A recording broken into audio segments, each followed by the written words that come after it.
เคยสงสัยกันไหมครับว่าในความเงียบสงัดอันกว้างใหญ่ของอวกาศเนี่ยเราจะสามารถดักจับสัญญาณที่มันแผ่วเบาแทบจะเป็นเหมือนเสียงกระซิบได้ยังไงกัน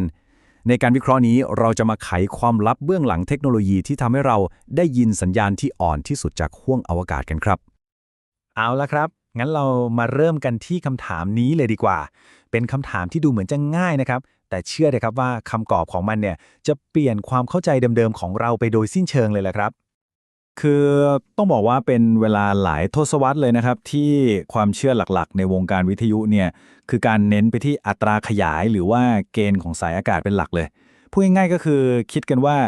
ยิ่งขยายสัญญาณได้แรงเท่าไหร่ก็ยิ่งดีเท่านั้นแต่ว่านั่นมันเป็นแค่ครึ่งเดียวของความจริงเท่านั้นเองครับทีนี้แหละครับเราจะมาลองท้าทายความเชื่อเดิมๆนั้นกันดูเพราะการที่เรามุ่งเน้นไปที่อัตราขยายอย่างเดียวเลยเนี่ย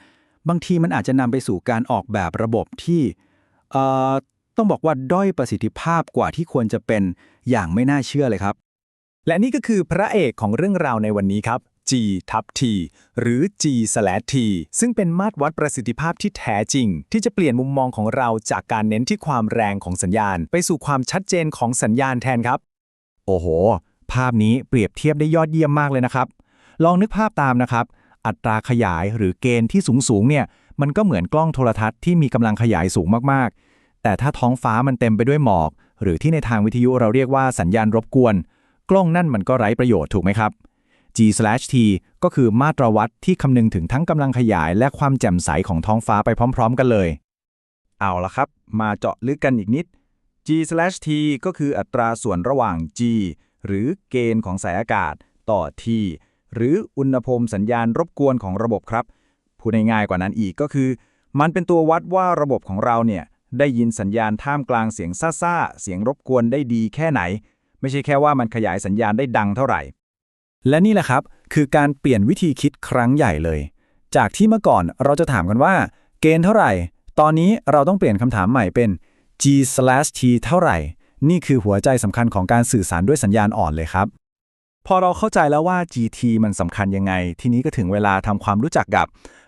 ต้องเรียกว่าเป็นผู้ร้ายตัวจริงของเราเลยครับนั่นก็คือตัว T หรืออุณหภูมิสัญญาณรบกวนซึ่งเป็นสิ่งที่คอยลดทอนความชัดเจนของสัญญาณที่เราต้องการจะฟังนั่นเอง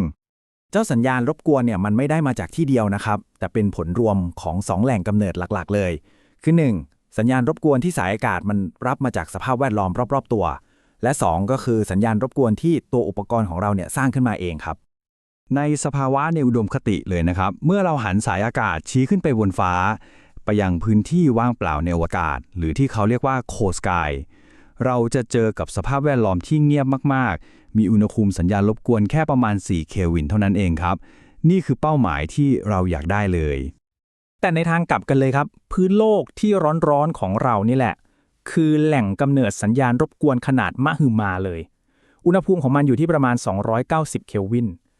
ถ้าส่วนรับสัญญาณด้านข้างของสายอากาศหรือที่เรียกว่าไซโลปเนี่ยเผลอชี้ไปเจอกับพื้นดินเข้ามันก็จะดูดเอาสัญญาณรบกวนนี้เข้ามาในระบบของเราเต็มๆเลยครับดังนั้นประเด็นสำคัญที่สุดก็คือความสามารถของสายอากาศในการปฏิเสธสัญญาณรบกวนจากพื้นดินหรือการมีรูปแบบการรับสัญญาณที่สะอาดเนี่ยมันสำคัญไม่แพ้ความสามารถในการรวบรวมสัญญาณจากท้องฟ้าเลยนะครับการลด T ให้ต่ำที่สุดคือเกมที่เราต้องชนะให้ได้โอเคพอเรารู้แล้วว่าศัตรูของเราคือสัญญาณรบกวนทีนี้เรามาดูกันครับว่าแล้วเราจะสร้างหูที่ดีที่สุดเพื่อรับฟังเสียงกระซิบจากอวกาศที่ว่าเนี่ยได้อย่างไรก่อนอื่นเลยนะครับต้องขอล้างความเชื่อผิดๆที่เจอบ่อยที่สุดก่อนเลยคนมักจะคิดว่าจำนวนอิเลเมนต์ของสายอากาศเยอะๆแปลว่าเกณฑ์เยอะแต่จริงๆแล้วปัจจัยที่สำคัญที่สุดคือความยาวของบูมต่างหากครับโดยทั่วไปแล้วสายอากาศที่บูมยาวกว่ามักจะมีศักยภาพในการสร้างอัตราขยายได้สูงกว่าเสมอภาพนี้คือข้อผิดพลาดคลาสสิกที่เจอบ่อยมากครับคือการลากสายนำสัญญาณยาวๆจากสายอากาศบนเสามาเข้าเครื่องขยายสัญญาณที่อยู่ในห้องผลก็คือสัญญาณที่มันอ่อนมากๆอยู่แล้วเนี่ยจะโดนสัญญาณรบกวนที่เกิดขึ้นในสายนำสัญญาณนี้แหละครับกลบไปก่อนแล้วพอไปถึงเครื่องขยายมันก็จะขยายทั้งสัญญาณจริงและเสียงรบกวนเข้าไปพร้อมกันเลยทีนี้ก็จบเลยครับความชัดเจนหายไปหมดแล้ววิธีที่ถูกต้องล่ะมันคือแบบนี้ครับเราต้องพลิกเกมเลยคือเราต้องขยายสัญญาณที่ยังสะอาดอยู่ให้มันแรงขึ้นซะก่อน ตั้งแต่ที่อยู่บนเสาตรงสายอากาศเลยครับ ก่อนที่สัญญาณจะเดินทางผ่านสายนำสัญญาณยาวๆลงมา วิธีนี้จะทำให้สัญญาณรบกวนจากสายเคเบิลมีผลต่อระบบน้อยลงมากๆเลยครับ แล้วอุปกรณ์ที่เป็นหัวใจสำคัญที่ทำให้เราทำแบบนี้ได้ก็คือเจ้า LNA หรือ Low Noise Amplifier นี่เองครับ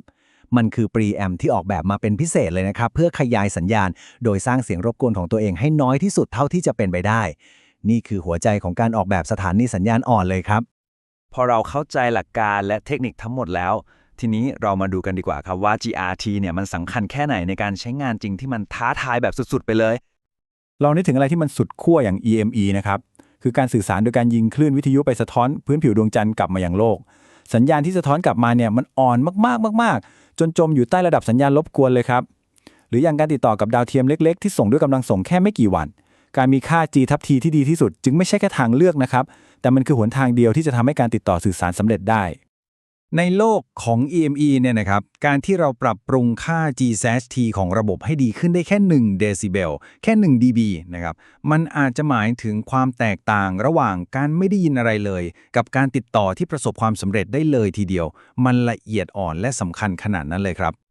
ดังนั้นนี่คือลำดับความสำคัญในการลงทุนเพื่อสร้างสถานีที่ดีที่สุดนะครับ อันดับหนึ่งเลยคือเริ่มจากสายอากาศที่มีรูปแบบการรับส่งที่สะอาดก่อน ตามด้วย LNA คุณภาพสูงที่ติดตั้งบนเสา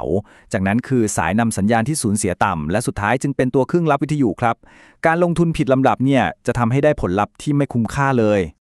สุดท้ายแล้วปรัชญาของ GST ก็สรุปได้ด้วยประโยคนี้เลยครับ เป้าหมายสูงสุดของเราไม่ใช่แค่การเพิ่มกำลังขยาย เพื่อที่จะตะโกนให้ดังขึ้น แต่คือการลดสัญญาณรบกวนทุกวิถีทาง เพื่อที่เราจะสามารถฟังได้อย่างชัดเจนขึ้นต่างหาก และนี่ก็คือคำถามที่อยากจะฝากไว้ครับสำหรับสัญญาณอ่อนๆ ครั้งต่อไปที่เราอยากจะรับให้ได้ เราจะยังคงมองหาแค่กำลังขยาย หรือจะเริ่มมองหาความชัดเจนที่แท้จริงจากค่า G/T กันครับ